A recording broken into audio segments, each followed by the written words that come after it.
അമ്മ മെലിഞ്ഞു പോയിരുന്നോ അമ്മേ? അമ്മയുടെ ദേഹം ശോഷിച്ചു പോയിരുന്നുവോ? മലമയീ ശയ്യാച്ച സാംവത്സരി, എന്റെ മലമൂത്രത്തെ അമ്മ കൊല്ലക്കണക്കിന് കാലം ശയ്യയാക്കിയിരുന്നുവോ? ഇന്നത്തെ പാഠപുസ്തകങ്ങൾ ഇതൊന്നും തെരഞ്ഞിട്ട് കാര്യമില്ല. ഇന്നത്തെ വിദ്യാഭ്യാസത്തിൽ A+B all² = A² + B² + 2AB എന്ന് പഠിപ്പിക്കുന്ന തിരക്കിൽ അമ്മയാരെന്ന് പഠിപ്പിച്ചു കൊടുക്കാൻ ഒരു സംവിധാനവുമില്ല. അതുകൊണ്ട് അമ്മയെ വീടുകളിൽ നിന്ന് ആട്ടിപ്പുറത്താക്കുന്നവരൊക്കെ വിവരമില്ലാത്തവരും വിദ്യാഭ്യാസമില്ലാത്തവരുമാണെന്ന് ധരിക്കണ്ട. അവരൊക്കെ വലിയ ബഹുമതികളുടെ അക്ഷരക്കൂട്ടങ്ങളെ സ്വന്തം പേരിന്റെ അകമ്പടി ചേർത്ത് എഴുതി വെക്കുന്നവരും ബിരുദ കൂമ്പാരങ്ങളിൽ ജീവിക്കുന്നവരുമാണ്. പക്ഷെ അമ്മയെ തിരിച്ചറിയാൻ വേണ്ടത് വേറെ ഒരു ജ്ഞാനമാണ്, സ്നേഹത്തിന്റെ ഒരു ജ്ഞാനമാണ്. അമ്മ വീണ്ടും നിർബന്ധിച്ചപ്പോൾ ശങ്കരൻ ഒരു ശ്ലോകം ചൊല്ലി തന്റെ അമ്മക്ക് നന്ദി പറയുകയാണ് ചെയ്തത്. നമസ്തേ നമസ്തേ ജഗന്നാഥ വിഷ്ണു, നമസ്തേ നമസ്തേ ഗദാ ചക്രപാണേ, നമസ്തേ നമസ്തേ പ്രപന്നാർത്തിഹാരിൻ, സമസ്താപരാധം ശമസ്വാഖിലേശം, മുഖേ ചന്ദ്രഹാസം നഖേ ചന്ദ്രഭാസം, കരേചാരു ചക്രം സുരേഷാഭിവന്ദ്യം, ഭുജംഗേ ശയാനം ഭജേ പത്മനാഭം എന്ന് മകൻ ചൊല്ലുമ്പോ അമ്മയുടെ രണ്ട് കണ്ണിൽ നിന്നും കണ്ണുനീരിന്റെ പ്രവാഹമായിരുന്നു. അങ്ങനെയാണ് ആര്യാമ്പ കണ്ണടച്ചത് എന്ന് ചരിത്രം നമ്മോട് പറയുന്നു. പ്രവാചകൻ മുഹമ്മദ് നബി സല്ലല്ലാഹു അലൈഹി വസല്ലമയുടെ മുമ്പിൽ ചെന്ന് ഒരു ശിഷ്യൻ ചോദിച്ചു, ഞാൻ ആരോടാണ് ഏറ്റവും കൂടുതൽ നന്ദി കാണിക്കേണ്ടത്? ദൈവദൂതനായ മുഹമ്മദ് നബി സല്ലല്ലാഹു അലൈഹി വസല്ലം മറുപടി പറഞ്ഞു, നിന്റെ മാതാവിനോട്. ചോദ്യകർത്താവ് ചോദിച്ചു, പിന്നെ ആരോട്? രണ്ടാമത്തെ ആൾ ആരാണെന്നാണ് ചോദ്യകർത്താവിന് അറിയേണ്ടത്. പക്ഷേ അവിടുന്ന് പറഞ്ഞു, നിന്റെ മാതാവിനോട്. പിന്നെ ആരോട് എന്ന് ചോദിച്ചപ്പോ വീണ്ടും പറഞ്ഞു, നിന്റെ മാതാവിനോട്. നാലാമതും ചോദ്യകർത്താവ് ആവർത്തിച്ചു, ഇനി ആരോടാണ് നന്ദി കാണിക്കേണ്ടത്? അപ്പോൾ പറഞ്ഞു, പിതാവിനോട് എന്ന്. 3 വട്ടം മാതാവും 4ാമത് മാത്രം പിതാവ് പോലും കടന്നു വരുന്ന വ്യാഖ്യാനമില്ലാത്ത, വർണ്ണിക്കാൻ കഴിയാത്ത സുഹൃതത്തിന്റെ പേരാണ് അമ്മ എന്ന് പറയുന്നത്. ഒരു കുഞ്ഞ് ജന്മം പ്രാപിച്ച് കുഞ്ഞിനെ അമ്മ മടിയിലിരുത്തി കുഞ്ഞിന്റെ ചുണ്ടിൽ, നമ്മുടെയൊക്കെ ചുണ്ടിൽ ആദ്യത്തെ ദാഹം വൈദ്യുതി തരംഗം പോലെ ത്രസിക്കുമ്പോൾ, അതൊരു ഇലക്ട്രിക് വേവ് പോലെയാണ്. ആദ്യത്തെ ദാഹം, ആ ആദ്യത്തെ ദാഹം വൈദ്യുതി തരംഗം പോലെ നമ്മുടെ ചുണ്ടിൽ ത്രസിക്കുമ്പോൾ മാതാവ് തന്റെ നെഞ്ചത്തെ അമൃത കുംഭങ്ങളോട് തന്റെ മോനെ ചേർത്ത് പിടിക്കുന്നു. ചുണ്ടിന്റെ വൈദ്യുതിയുടെ ആദ്യദാഹം ത്രസിക്കുന്ന ആവേശത്തോടെ മാതാവിന്റെ ശരീരത്തോട് ചേരുമ്പോൾ അമ്മയുടെ ശരീരത്തിന്റെ ഓരോ സിരകളും ചേർന്ന് പാടുന്ന ഒരു സംഘഗാനമുണ്ട്. നീ അമ്മയാണ്, നീ അമ്മയാണ്, നീ അമ്മയാണ്. ഞാൻ വിശ്വസിക്കുന്നു ഈ ലോകത്തെ ഏറ്റവും വലിയ കലാമുഹൂർത്തം ആ സന്ദർഭമാണ്. The best artistic moment of human life, മാനവ ജീവിതത്തിന്റെ ഏറ്റവും ഉത്കൃഷ്ടമായ കലാമുഹൂർത്തം. അത് അമ്മയ്ക്ക് മാത്രം വശമുള്ളതാണ്, അതാർക്കും അവതരിപ്പിക്കാൻ കഴിയില്ല.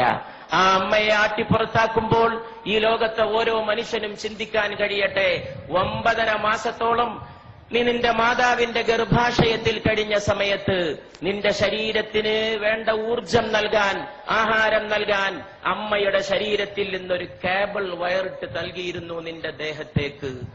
ആ കേബിൾ വയറിലൂടെ നിനക്ക് ആഹാരം നൽകിയിരുന്നു, അന്നം നൽകിയിരുന്നു. അതിലൂടെയാണ് നീ ശ്വസിച്ചത്, അതിലൂടെയാണ് നീ പോഷകാംശം സ്വീകരിച്ചത്. നീ ജനിച്ചു വളർന്ന് വലിയ ആളായി ആകാശം മുട്ടുന്ന രീതിയിൽ വളർന്നപ്പോഴും നിന്റെ മാറത്ത് ദൈവം അതിന്റെ ഒരു മുദ്ര ബാക്കിയുണ്ടാകണമെന്ന് തീരുമാനിച്ചു. അതാണ് പൊക്കിൾ കുഴി. മാതാവിനെ ചവിട്ടാൻ കാലോങ്ങുന്നവന്റെ മാറത്തിരുന്ന് ഈ മുദ്ര തേങ്ങണം. ആ മുദ്ര മരിക്കുന്നവരെ, 9.5 മാസത്തെ ജീവത്യാഗത്തിന്റെ മുദ്ര, മനുഷ്യൻ മരിക്കുന്നവരെ അവന്റെ മാറത്ത് കിടക്കണം എന്ന് സർവേശ്വരൻ തീരുമാനിച്ചിരിക്കുന്നു. അച്ഛന്റെ മുദ്ര പോലും വേണമെങ്കിൽ ശരീരത്തിൽ നിന്ന് മാറ്റിയേക്കാം. മാതാവിന്റെ മുദ്രയെന്ന പൊക്കിൾ കുഴി മാറ്റാൻ ഈ ലോകത്ത് ഒരു ശസ്ത്രക്രിയ കൊണ്ടും സാധ്യമല്ല. അത്ര വലിയ അടയാളമായി അത് ജ്വലിച്ചു നിൽക്കുകയാണ്. ഈ നാട്ടിക കടപ്പുറത്ത് തടിച്ചുകൂടിയ സഹോദരങ്ങൾക്ക് മുമ്പിൽ എന്റെ വാക്കുകൾ അവസാനിപ്പിക്കുമ്പോൾ എനിക്കൊന്നേ പറയാനുള്ളൂ, ഈ ലോകത്തിന്റെ ഇന്നത്തെ ഏറ്റവും വലിയ പ്രശ്നം ഏതാണ്? ഒരുപാട് പ്രോജ്വലമായ കലാമുഹൂർത്തങ്ങൾ നമ്മുടെ നാടിന് സമർപ്പിച്ച് ഈ നാടിന്റെ കലാഹൃദയത്തെ ത്രസിപ്പിച്ച മോഹൻലാലിന്റെ സാന്നിധ്യത്തിൽ, സത്യൻ അന്തിക്കാടിനെ പോലെ ഒരു നിമിഷത്തെ സ്നേഹത്തെ ഒരു യുഗത്തേക്ക് പ്രസരിപ്പിച്ച ഒരു തൂലികാകാരന്റെ സാന്നിധ്യത്തിൽ, കേരളത്തിന്റെ ഗ്രാമങ്ങളിൽ മുഴുക്കെ മുഴങ്ങിയ കൈതപ്രത്തിന്റെ സ്നേഹഗാനത്തിന്റെ സാന്നിധ്യത്തിൽ, ഒരുപാട് കുടിലുകളിൽ കഞ്ഞിയില്ലാത്തവന് കഞ്ഞി എത്തിച്ചു കൊടുത്ത് ഒരുപാട് മലയാളികൾക്ക് തൊഴിൽ നൽകിയ, സ്നേഹത്തിന്റെ പുതിയ വ്യാഖ്യാനം തീർത്ത യൂസഫ് അലി സാഹിബിന്റെ സാന്നിധ്യത്തിൽ, ഇവിടെ ഈ മഹാസ്നേഹ സമ്മേളനം സംഘടിപ്പിച്ച, അതിനുവേണ്ടി ത്യാഗം ചെയ്ത എന്റെ പ്രിയ സ്നേഹിതൻ, സ്നേഹത്തിന്റെ പ്രതാപം പോലെ ജ്വലിക്കുന്ന പ്രതാപന്റെ, അദ്ദേഹത്തിന്റെ സുഹൃത്ത് റഷീദിന്റെ, അവരുടെയൊക്കെ സഹപ്രവർത്തകരുടെ സാന്നിധ്യത്തിൽ ഞാൻ ചോദിക്കുന്നു. ഇവിടെ ചോദിക്കേണ്ട ചോദ്യം അതാണെന്ന് വിശ്വസിക്കുകയും അതിന് ഉത്തരം നൽകാൻ ശ്രമിക്കുകയും ചെയ്തുകൊണ്ട് ഞാൻ എന്റെ വാക്കുകൾ അവസാനിപ്പിക്കുകയാണ്. ഏതാണ് ഈ ലോകത്തിന്റെ ഏറ്റവും വലിയ പ്രശ്നം? അത് ദാരിദ്ര്യമല്ല. ഇഷ്ടം പോലെ പട്ടിണി ഇന്നും ലോകത്തുണ്ട്. എന്റെ അടുത്തൊരു ചെറുപ്പക്കാരൻ വന്നിരുന്നു, ഒട്ടകത്തിന്റെ മലദ്വാരത്തിലേക്ക് വായ ചേർത്ത് നിൽക്കുന്ന ഒരു സുഡാനീസ് ബാലന്റെ ചിത്രവുമായിട്ട്. ഒട്ടകം വിസർജിക്കുന്നതിന് വേണ്ടി ആ വിസർജ്യം ആഹരിക്കാൻ കാത്തു നിൽക്കുകയാണ്. ദാരിദ്ര്യത്തിന്റെ പരമകാഷ്ഠ, ഒട്ടകത്തിന്റെ മലദ്വാരത്തോട് വായ ചേർത്ത് വെച്ച് നിൽക്കുന്ന സുഡാനിലെ ബാലൻ. എന്നിട്ടും ഞാൻ പറയുന്നു, ദാരിദ്ര്യമല്ല ഈ ലോകത്തിന്റെ പ്രശ്നം. ഈ ലോകത്തിന്റെ പ്രശ്നം ഇന്ന് ഒരുപാട് നിരക്ഷരരുണ്ടെങ്കിലും നിരക്ഷരതയുമല്ല ഈ ലോകത്തിന്റെ പ്രശ്നം എന്ന് ഞാൻ പറയും. ഈ ലോകത്തിന്റെ ഏറ്റവും വലിയ പ്രശ്നം തൊഴിലില്ലായ്മയില്ലെന്നും ഞാൻ പറയുന്നു. ഈ ലോകത്തിന്റെ പ്രശ്നം സ്നേഹശൂന്യതയാണ്. അതിൽ നിന്നാണ് വർഗീയത ഉണ്ടാകുന്നത്, അതിൽ നിന്നാണ് ഭീകരവാദം ഉണ്ടാകുന്നത്, അതിൽ നിന്നാണ് തീവ്ര സങ്കല്പങ്ങൾ ഉണ്ടാകുന്നത്, അതിൽ നിന്നാണ് മാതാവിനെ ആട്ടിപ്പുറത്താക്കാനുള്ള അവസരമുണ്ടായിത്തീരുന്നത്, അതിൽ നിന്നാണ് അച്ഛനെ അവഗണിക്കാൻ തോന്നുന്നത്.